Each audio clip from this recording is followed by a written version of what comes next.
Hello everybody, welcome back to another video, and today we're talking about the history of Trade Simulator.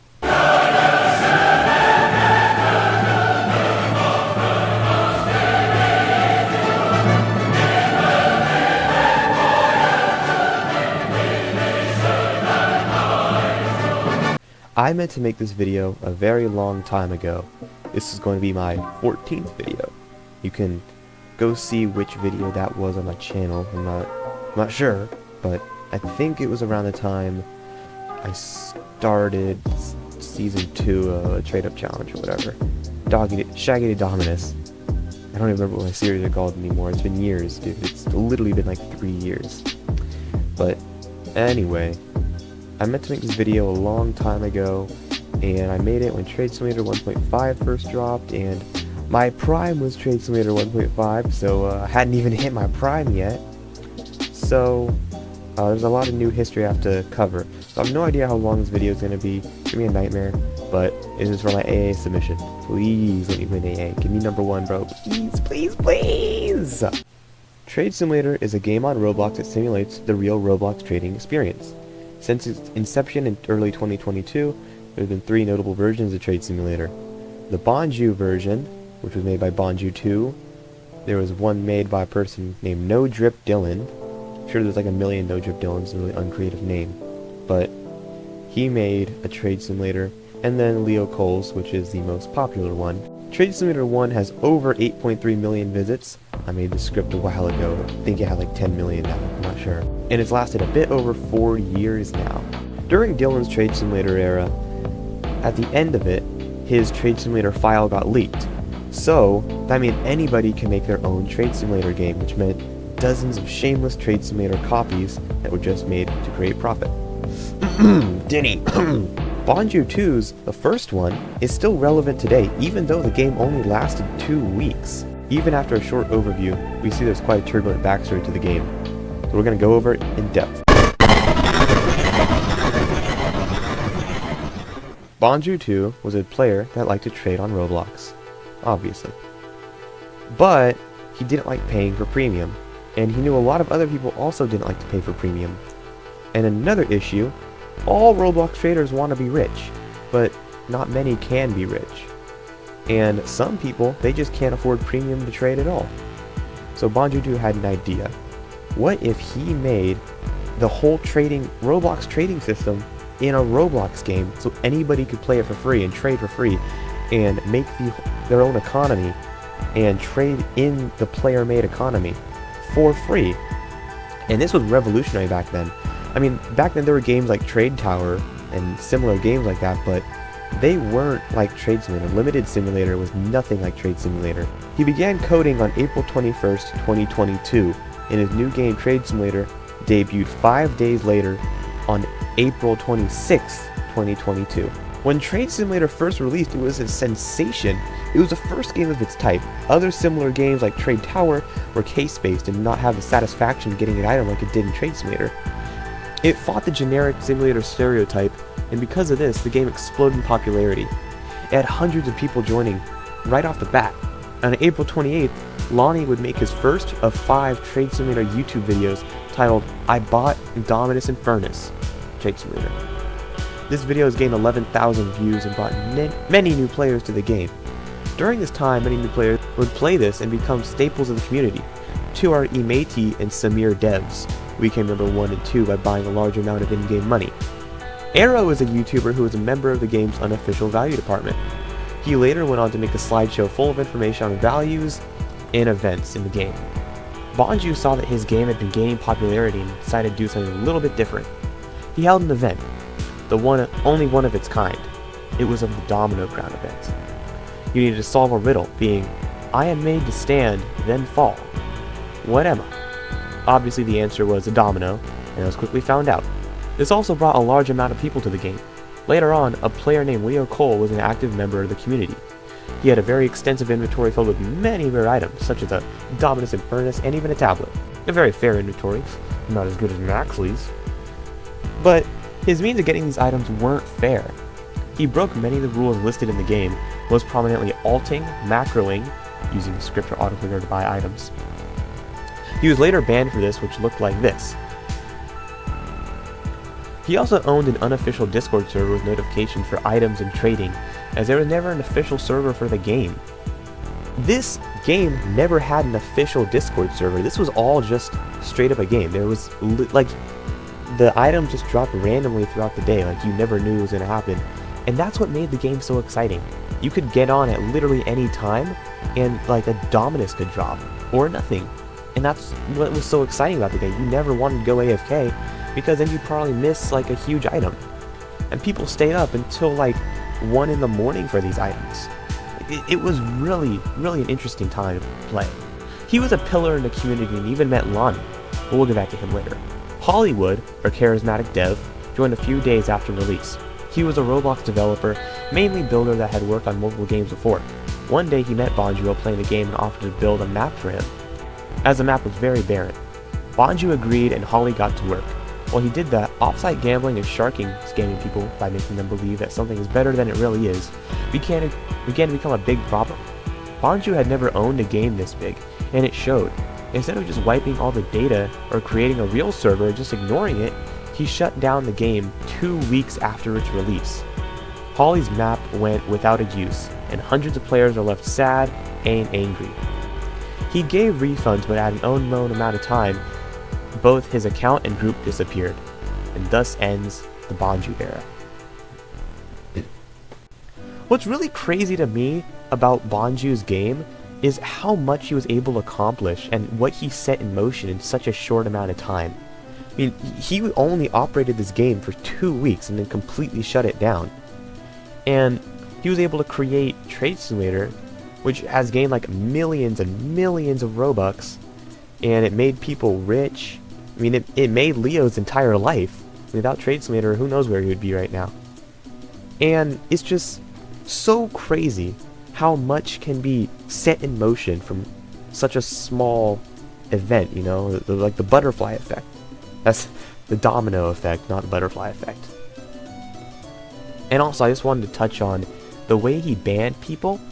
I showed you the picture, but he banned people like how Roblox would, where he like bans you from the UI instead of just actually banning you from the game, which is weird. And you were able to circumvent this, and Leo did, and he found out a way to get past the UI ban and just used the game anyway, which was pretty weird. I mean, the ban system was really cool, but I just don't know why he would do that. It's kind of weird.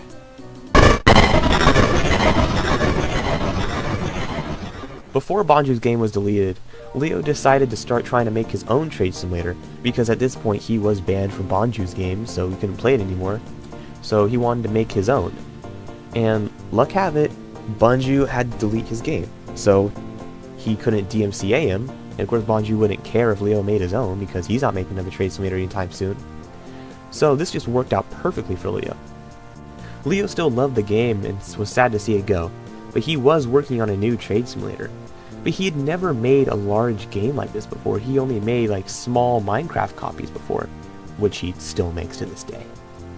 He began work on the game. He liked Bonju's but didn't like how low quality it felt. So he wanted to make a higher quality, more refined version. Originally, he wanted to make a 1-to-1 copy, but he realized that wouldn't work. He made the first version of the game in a matter of days. He advertised it to a Discord server that was intended for Bonju's Trade Sim. He had people test it and got very positive feedback. 2 of these testers were 2 of the most infamous people in Trade Sim history, Newt and Abdel. The game and server was doing great. Leo was working on trading, and people started playing. Leo had succeeded in making a high quality version and got so popular that the creator of Rollymon himself, Rollymon, messaged him commending his game. Leo also got in contact with Bonju's builder, Hollywood, to build a map for his game. This is what the early version of the map looked like. It was intended to be scrapped, but after Leo saw it, he loved it and let Holly finish the map. Around this time, 3 famous moderators were hired and became extremely well known in the community. These people are Newt, Abdel, and Tessa. Around this time, Sky, another moderator, he paid Tessa $20 for moderator. Maybe it was Alyssa. I'm pretty sure it was Tessa, though I'm not 100% sure. Newt and Abdel will start as trial mods, and Zeta would start as a normal mod. Explosional, Tessa, and Traxiad were also moderators. but did not do too much compared to the other three. Sky then joined soon after and began climbing the ranks all the way to head moderator. But, he did pay $20 for moderator at the beginning. That's why he paid for it. New Abdel and Sky are all fighting for manager, which basically makes all decisions for the server, like who to hire, what events should happen, and who to ban. If you wanted something changed, you would ask the manager. But Leo did not know who to choose. So he made one of his first controversial decisions and hired Sky. People did not know whether to be happy that Sky won or be mad that Abdel didn't win. While all this was happening, the first event took place. It was for the ultra rare Wanwood Crown item. The top 10 most active people throughout the week in the Discord server would get their respective cereal of the Wanwood Crown. The person who got number 1 was Alyssa. She played Bonju's Trade Sim a few days before closure and was really happy to hear a new trade submitter came out. So she joined and became a very active member of the community.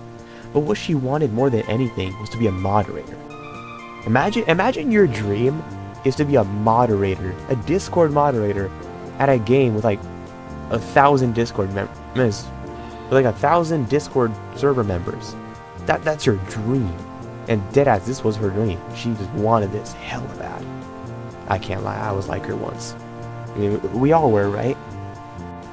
She must have wanted the fame. But all spots were filled right now. She wanted Newt to become manager because she thought he would be the most likely to let her become a mod. But when that didn't happen, she found her own way around, without having to wait for manager. She went straight to Leo and paid him to become a mod. That's 2 people that paid to become a moderator, by the way, Alyssa and Sky. That's kind of crazy. Even though she paid to get where she was pretty good at it. She remained moderator for a while. One day, Leo decided to wipe the game as the economy was becoming inflated and stale.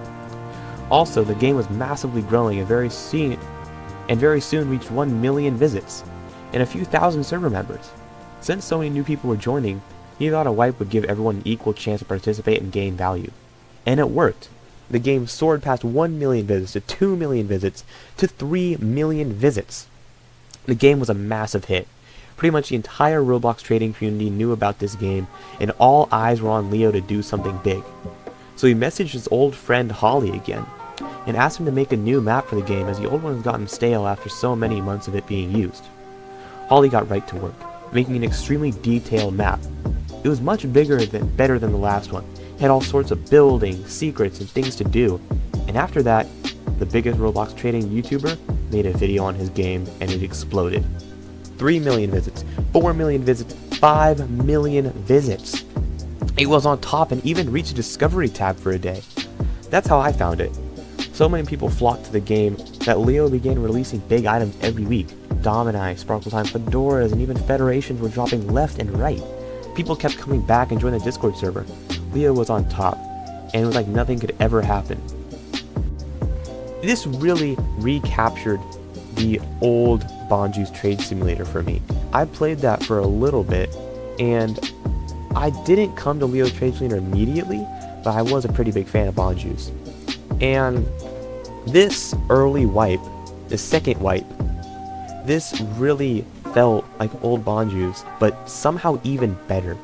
I don't know what Leo did, but his games always felt more fresh and better than Bonju's, which is really saying something, because Bonju's was amazing. That was a really good game.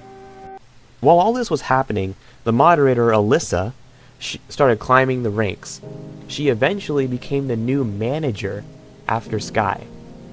And eventually, she got tired of the game, and she decided to nuke the server and the game. In just a few minutes, the entire game was nuked. Alyssa, the moderator that paid for her spot, had been fired by Sky, and in retaliation, she gave her friends trillions of coins and destroyed the economy. All items were hundreds of millions of dollars, and everybody started to LPP all their items. And all this happened while Leo was asleep. The game was in shambles. Nobody knew if it could ever recover from the nuke. It looked like the game was done. This community is no stranger to nukes. There's been like 3 or 4 of them. But this one was by far the most powerful and had the most impact in the game. Also, I made a mistake a little bit. I said Alyssa was a manager. She is actually an admin. My bad, guys. My bad. I mean, nukes are just second hand to this community, really. There was one point where everybody on the staff team, it was like playing Among Us. Everybody was like, oh, who's gonna nuke next? And that was a real issue. I mean, everybody was just like almost on their tipping point. They're about to crash out. That was like 2023 though, or 2024. It's not, that's far from now. We're gonna get to that later. But it was pretty bad. Now though, it's gotten a lot better. Everybody on the staff team is pretty trustworthy. Nobody's really around that would nuke anymore. But back then, this was a real issue. I mean, there were real trust issues in the staff team. And nobody knew who was going to nuke next. It was really bad for them. But anyway, let's take a break from Leo, and let's divert to Dylan.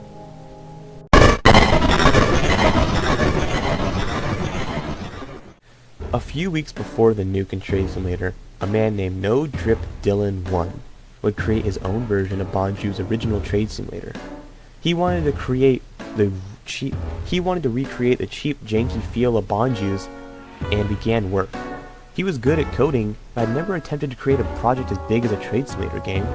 It would have taken weeks or even months to get the first version working at his skill level. It released 2 days after creation. I waited for 3.5 years. White man did it in 1 week. It released fully complete, everything working correctly and ready to go. He advertised the game with Robux from previous projects, and people started pouring in. They wanted an alternative to Leo's Trade Sim. It was simply too hard to get rich there. I mean, this was late in the second wipe. So, most of the good items had already dropped, because, I mean, you've dropped good items every day for like 4 months. Of course, you're going to run out of items soon. So, new players, they had no idea what to do. This also included me. I was stuck at like 10 million value for the longest time, and it sucked. So when Dylan's Trade Sim finally came out, it was like a breath of fresh air, and I loved it. It was a great game. Dylan was not a very trusting person at all. He didn't have any mods or developers in his Discord server. He did everything himself, from coding to moderating to anything under the book. He gave refunds himself. Well, of course he would. I guess who else would give refunds? But he did literally everything for the game. He never hired anybody. To this day, he hasn't hired anybody for anything. Of course, there are some auto mods you couldn't say slurs and bypass them. I mean, Dylan wouldn't care if you did somehow bypass them. The rules were very lax. He was so much more laid back than Leo, even sometimes dropping a certain item if you asked him to. Loki, if you do this now, Leo doesn't drop items anymore. It's just like Sky now, or Litten, or not Litten, he quit, but Sky, basically. And if you ask him to drop something, he probably will. But back when I wrote this script originally, yeah, Leo would not do that. I mean, when I wrote this script, the game still had like 200 CCU. But yeah, Leo would just tell you to fuck off if you told him to drop something. So this was a big change. Multiple people from Leo's came to play the new game, most notoriously being Educased, or Tempo, who later went on to become a moderator for Leo, and Denny535, who provided many of the images for this video. The number one player for a long while was Furquin, who eventually quit after the 3rd or 4th wipe. Also, Denny535 is me. I wrote this script before everybody knew that that was me, and I didn't want people to know it was me, of course, so I made it sound like it was someone else. But yeah, that was me. I played this game. I'm Denny535. It's actually hella funny. On the second data, Lord of the Federation dropped for $250,000 and had 10 copies. People were mad that he'd do something like that so early on, because only people who bought money with Robux could get it. Which was me, by the way. I got Lord of the Federation, and it was very cool. Lord of the Federation genuinely dropped as like the 40th item in that wipe, which was very early on. And also, if you bought tokens in the previous wipe, the tokens would carry over to the next wipe. So if you bought 100,000 in the previous one, you would get 100,000 without having to buy it in the new game, which was so cool. I wish Leo would do that, but he didn't wipe that much. He doesn't even wipe at all anymore, but that was really cool. And that's how I was able to get Lord of the Federation.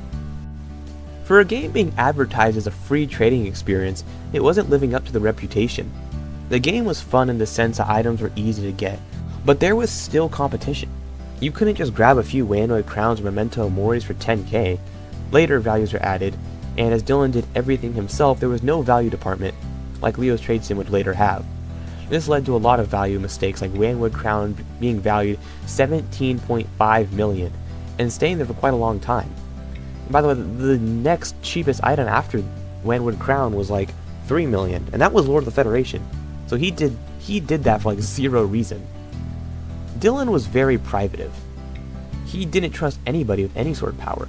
There were rumors that a previous game and Discord server of his had been nuked, and he had been doxxed in the incident, but of course this is all speculation, as he never said why he didn't trust anyone.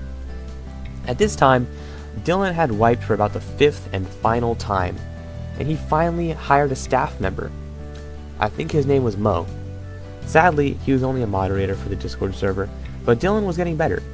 But all this wouldn't matter, as by the 6th wipe, the game had nearly entirely died out. It turns out wiping every month is not good for the game. Nobody's found that sweet spot yet, but maybe they will. They will one day. The Discord was seeing an average of 5 messages a day and -2 members a day. Dylan attempted to revive the game with a Trade Simulator Reborn. By this time, I was long done with the game. I had quit by the 4th wipe, because it got so stale and old and not enough people were playing. I mean, who cared anymore?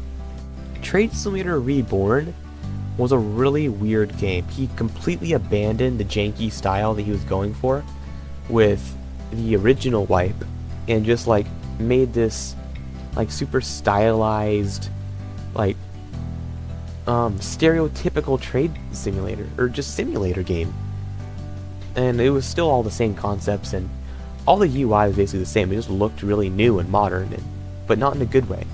And people hated that. The game was so ugly. I really wish I had pictures to show you guys. I didn't take any because I didn't play the game, and I don't know anybody else that would have pictures. I guess I could ask Tempo, but no, he probably doesn't have any. People left in droves, and the game fully died. And even to this day, Dylan still doesn't fully trust people as servers. Don't even have a moderator role. He now makes Roblox Fortnite games. A funny coincidence as Leo makes Roblox Minecraft games. While Dylan was trying to create a trade simulator, Leo's was still recovering from Alyssa's nuke. It happened while Leo was sleeping, and so he wasn't able to fix anything until he woke up 7 hours later.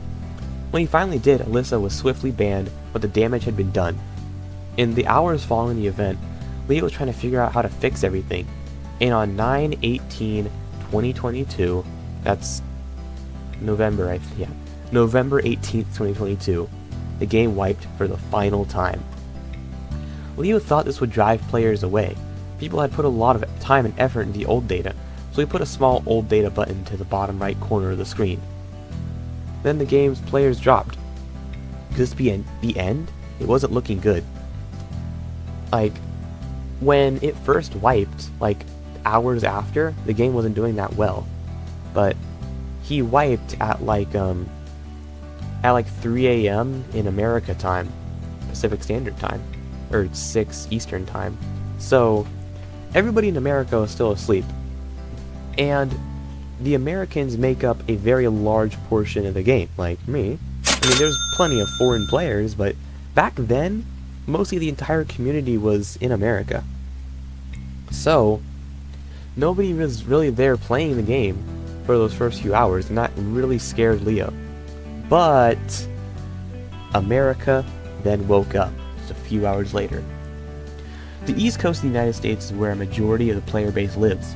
As soon as they woke up and heard the news, they joined the game and started getting ready for the items that would drop soon. People from there to the West Coast soon followed. But just like Leo predicted, some people did stop playing. These people either went to Dylan's game or quit entirely, but they were missing out. This time is what I refer to as Trade Simulator's prime. To me, this was when Trade Sim peaked. This was the perfect time to play Trade Simulator. The drops were perfectly spaced out, good items were dropping consistently, but not too often. And there'd still be rares on that drop, but not, you wouldn't get bling or whatever on a random day. He created this thing called a wave, where every Saturday, or maybe Sunday, I don't actually remember, but every someday on a weekend at like 9 a.m. Pacific time, that's where I live, so it's 9 a.m. for me, he would drop 15-20 items, and there would be one main item, one big main item, like a Dominus sometimes, or just, any item. And that tradition still happens today, but these waves were new back then. Nobody had even ever thought to do waves, which is so crazy to me. Like, it's so obvious, dude. Honestly, this was like a really early version of an admin abuse. Like, what happened in summer 2025, he was doing it like 2 years earlier on weekends. Like, it's crazy. I don't know why people didn't do this sooner.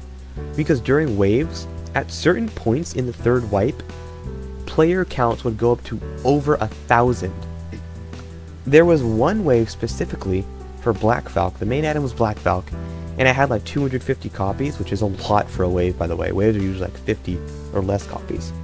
But Black Falcon was the main item, and he had gotten the YouTuber Highly Wanted, which I believe is the biggest trading YouTuber. It might be Waffle Trades now, but back then, Highly was at his peak too.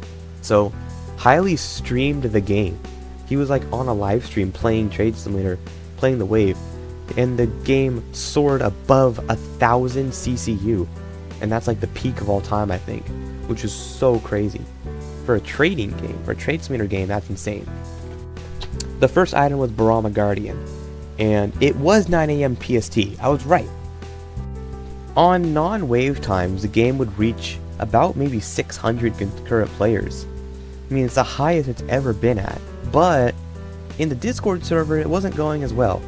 Now, the member count was growing rapidly, but the staff team was in shambles. I mean, Leo didn't trust really anybody. He was really scared to trust people after Alyssa.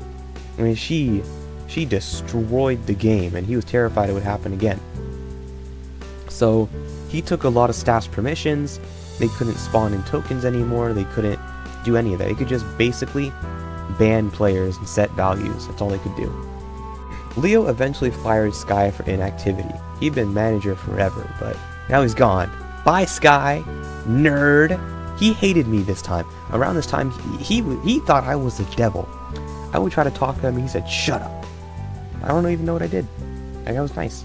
I was nice to him, and he hated me. But Sky was fired for inactivity. The manager position was left empty, and Abdel was there to fill it. Leo really trusts Abdel. Abdel would never nuke. Abdel's been there since the beginning. He's an OG. Big fat Abdel. The longtime moderator had finally got what he was after for so long. First thing he did was hire a community manager, and I hired his friend Jasters. This was probably just because he begged Abdel for it. Abdel would go on to prove himself trustworthy, and he had avoided taking part in several nukes and scandals. There were some nukes around this time. One nuke where somebody put a McDonald's on the map. Somebody had access to the game inside of the I don't know what it was. I think they maybe had access to Studio, or maybe they had like B tools or something, but somehow they spawned a McDonald's free model on the map. I don't know why they did that instead of just deleting the game, but they spawned a McDonald's, and that's a McDonald's nuke. It's very niche, very rare info. But Abdel didn't take part in any of these, which gained Leo's trust. So that's why Leo trusts Abdel so much, more or less. They're also really good friends. But yeah, that around this time is when a lot of nukes happened. But Leo was smart, and he put in precautionary measures to make sure that another nuke would never happen.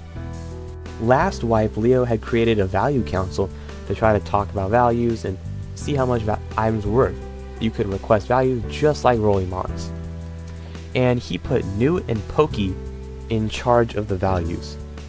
Pokey is going to be very big later on, very, very big player in it, but they were the original value council heads. And around this time, Leo added a feature where you can see the actual item values in trades and on the items, like in the game, which was really cool at the time. I mean, Dylan wouldn't add this for like another 2 weeks. Around this time, a person named Faz was also very high up in the value council. He was a value manager at the time, just right under Newt and Pokey. So, Faz was also a community staff member at Rolling Mons. I don't remember his exact role. He still works there, but yeah, he does stuff for Rolling Mons. He's a worker there. I genuinely have no idea what he does. I mean, no, he never told me because he hates me for some reason. I don't know why, because I'm cool. But he was also very high up in the Value Council. I'll get back to him later. Around this time, the community manager, Jasters, was up to some horrible things. He had shared some explicit images of minors to multiple members of the server and staff team. One of them was Newt, whose account was banned because Discord detected the messages in his DMs. By the way, all the people Jaster shows these images to, they didn't ask for it. It was against their will. Like, they just checked their DMs and they saw CP from Jaster. They did not want this. They did not like this, especially Newt, because Newt's account got banned for it because he didn't delete the message in time or something because he was asleep, I think. Jasters was swiftly banned once Abdel and Leo woke up, and the community manager role was retired for the time.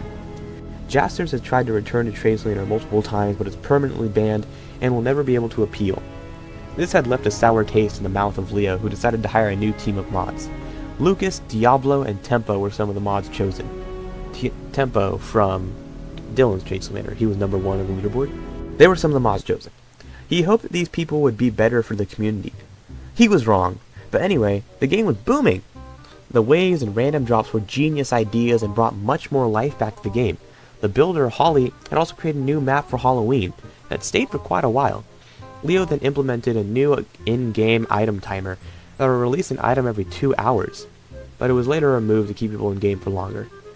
He even created a revolutionary feature where you could sell your items for Robux through the game, so you can make an actual Robux off the game, and that was huge. Like, Highly made a video on this, it got tons of views. Like, this really blew up the game even more, because everybody was trying to join the game and sell stuff for Robux and make Robux off this game. I mean, this game's not even a bad way to make Robux. People make thousands of Robux on this game. It's crazy. This was an amazing change, but what he didn't foresee was that this would seal TradeSimulator's fate. Leo had started to crack. All the wave items kept getting worse and worse, even nearly stopped doing random drops. The last wave before the game's death was Cultural Item, and was a last wave for about a month. In July 2023, he brought back waves for a week and then stopped again. And then 3 mods got together last minute and nuked the game by banning and wiping hundreds of players. I was one of the players affected, dude. Why would they ban me? I'm the GOAT. It was believed that would be the end for the data. The server was showing decay too. Abdel had left his manager position, Nocta and Khan stepped down from their administrator positions, and moderators were starting to become inactive. Litton became head mod with Maddie, and Sky had become the new manager. Then, the game kept a 90 player average, sometimes more, but never over 120. That's the end of the original script. I kind of just gave up at the end. I mean, that's basically where I was, but what actually happened is right before when I was about to make the video, TradeSim 1.5 was about to drop, so I have to get to TradeSim 1.5 soon, but anyway, the game kept on declining, and Leo did eventually start doing waves again, but he saw how few people just cared about Trade Simulator 1. Like, just nobody gave a shit anymore, you know? So, he started work on Trade Simulator 1.5. I'd say started work, but he just basically copied the game and got rid of the map.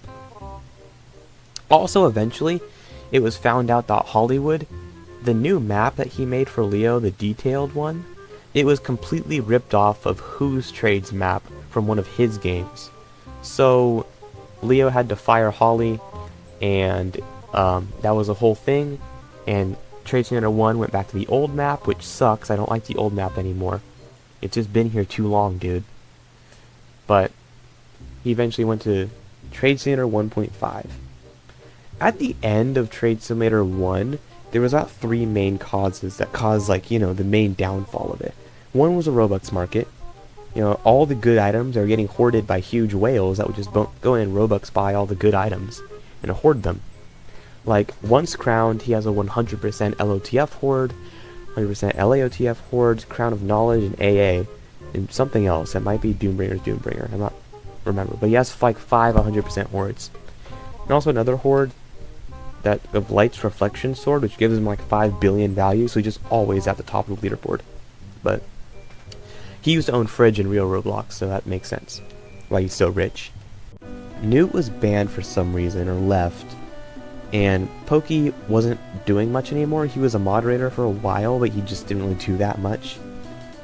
And he was doing black market stuff in other games, and he would sell stuff for cash, and he just loves his money. But another reason why the game was declining was a bunch of people started LPPing stuff, because everybody knew the game was coming, so why keep the items anymore? So nobody really cared about items. And there was one guy named Harvey Specter. He was LARPing being a character from Suits, but he's a whole story in his own. I might make a video about him one day, but he pretended to be a real lawyer in real life. He wasn't a real lawyer, by the way. And also, he liked talking to little girls. But anyway, he was a new value manager with Faz, and he decided to force a deflation on the economy, and he like force deflated all these items and like lowered them for no reason, and it just completely like destroyed the economy for like almost a year, and it's terrible. The economy is still screwed now in TS1, but yeah, he really messed it up for a while. It just was not good, not a good time to play the game. So everybody was ready for 1.5, and Leo kept on dragging it out, and he said Hollywood was going to make this new big map, and he didn't make a new big map. Like, there are all these leaks for a new game. It's in some of my older videos, but yeah, the map that was supposed to be used, it never got finished. I don't know what happened to it, but never got used. So when TS 1.5 dropped, the map was just a base plate. But anyway, so when it first dropped, I don't really remember who was staff, but this is when I started locking in on the game.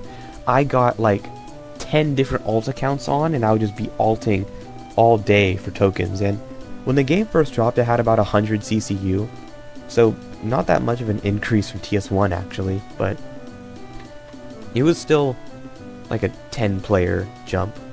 That's gonna be it for this video, guys. I'm sorry this video is so long, and I'm really sorry that this part of the video is just like me talking, like just yapping, dude. Like, the first half of the video did have a script, but the 1.5 era, yeah, I just kind of talked about whatever. Also, this is Din's Diner. I showed this a few times in videos. My friend made this a long time ago, like in 2017 or 18 or 19 or something. Yeah, this is Denny 535's Diner. There's some food on the wall. You can join me. Join the game, give it some visits, give Alligator Lizard 125 some love, because he's the GOAT, and he's my goated furry. But that is going to be it for this video, guys. And yet again, I'm so sorry that like the second half of this video just kind of ass, but really, if you guys want me to make another video on the 1.5 era, then I totally can. Like, I promise I'll actually do it this time, but only if you guys want it, 'cause I don't want to waste my time for like 200 views. Anyway, bye guys. Antenna Antlers, give me it.